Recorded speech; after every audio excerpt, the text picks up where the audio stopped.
Jangan lupa subscribe channel YouTube TVRI Bengkulu, like, komen, dan nyalakan notifikasinya.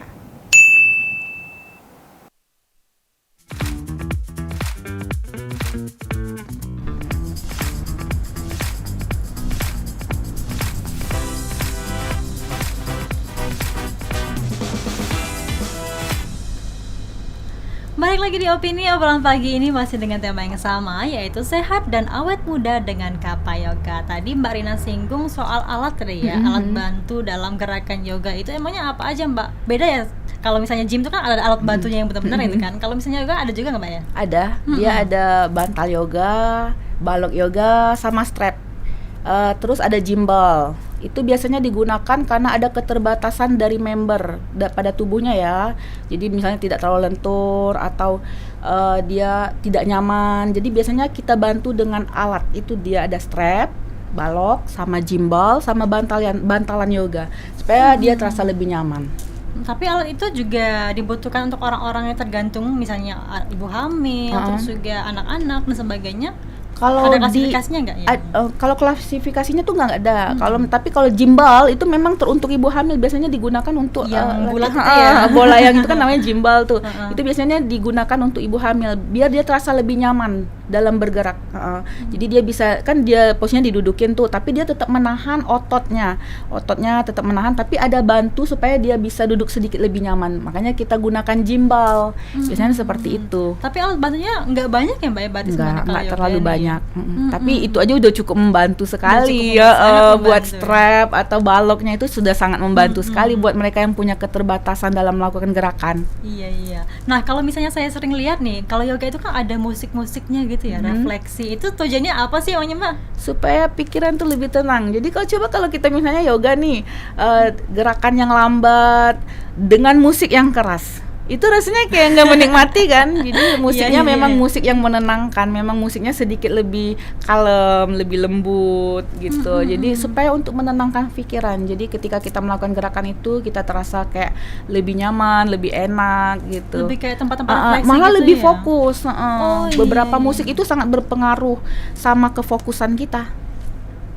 Berarti musik juga berpengaruh ya dari kefokusan kita. Misalnya kita puterin lagu-lagu yang sedikit agak lebih ngebeat gitu kadang ya. mereka member kadang pernah sedikit, Mbak bisa ganti lagu yang agak beda yang lain. Iya, malah dia request. Oh iya, kita ganti. Jadi berpengaruh memang pada mood mereka gitu. Tapi kalau untuk sekarang Mbak, di masyarakat Bengkulu sudah banyak belum sih yang mengetahui sebenarnya manfaat dari olahraga yoga ini? Sangat banyak ternyata ya. Kalau sekarang kayaknya yang mengetahui manfaat itu sangat sedikit. Biasanya mereka coba dulu baru mereka tahu efeknya di tubuh. Jadi mereka kalau untuk langsung tahu yoga sebenarnya untuk gini tuh itu sangat sedikit. Nah, makanya mereka harus coba dulu. Biasanya seperti itu. Nah, mudah-mudahan kan dengan penjelasan ini kan mereka jadi tahu gitu manfaatnya seperti itu. Jadi mereka antusiasnya malah lebih tinggi lagi kan. Jadi dengan penjelasan memang harus ada penjelasan dulu, yoga itu seperti ini.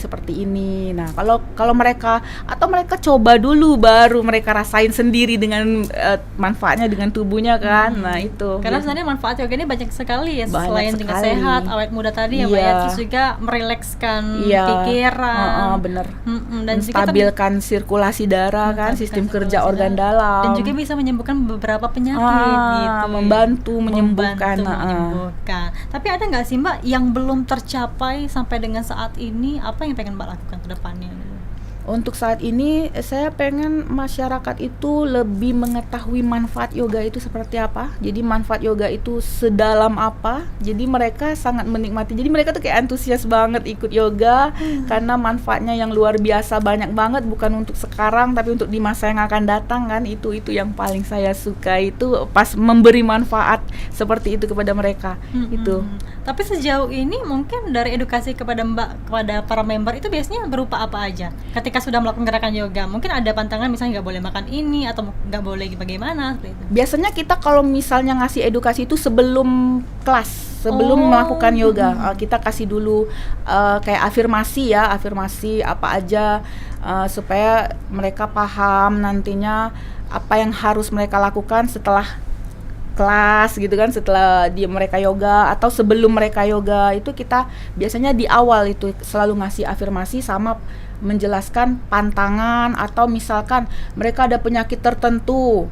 Nah, kita biasanya sharing dulu biar kita tahu apa gerakan yang harus kita kasih ke mereka gitu. Seperti biasanya di pertama baru mau mulai.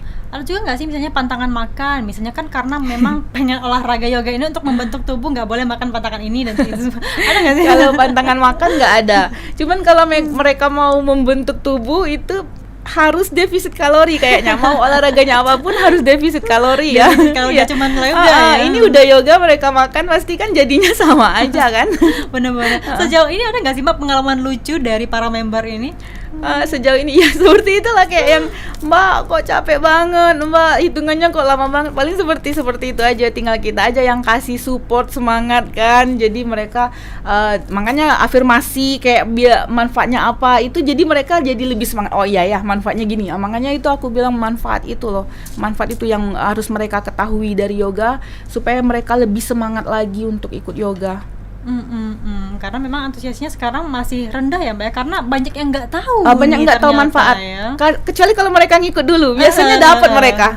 Biasanya bukan lagi dapat, mana nanyain. Berarti sejauh ini dari mulut ke mulut ya Mbak ya? Iya, dari mulut ke mulut. Biasanya seperti itu sekarang ini. Dari ternyata aku ikut yoga, aku gini loh. Nah, seperti itu. Jadi dari mulut ke mulut dulu sekarang. Kalau edukasi langsung kepada mereka itu kecuali kalau mereka datang ke kelas atau aku datang privat ya, itu aku kasih edukasi langsung ke mereka.